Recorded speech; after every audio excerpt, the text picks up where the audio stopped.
तळकट सोसायटीजवळ बांधण्यात आलेल्या प्रवासी शेडची दुरावस्था. प्रवाशांना उभे राहावे लागते भर पावसात. सामाजिक कार्यकर्ते अंकुश वेटे यांनी व्यक्त केली तीव्र प्रतिक्रिया. सुरेश जनावरजी यांच्यानी ही शेडचे पाईप काढून टाकले आणि आज ज्या शेडीत जाऊची येऊची वाट ह्या फुकेरी जाणाऱ्या एस टीसाठी जाणाऱ्या लोकांका उभ्या राहण्यासाठी ही शेड बांधलेली होती. तर आता लोकांका रस्त्यात पावसात उभी राहावं लागतं आणि ही शेड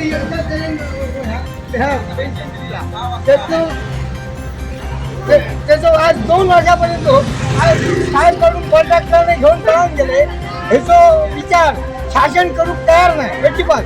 आणि आजपर्यंत 2 वर्षात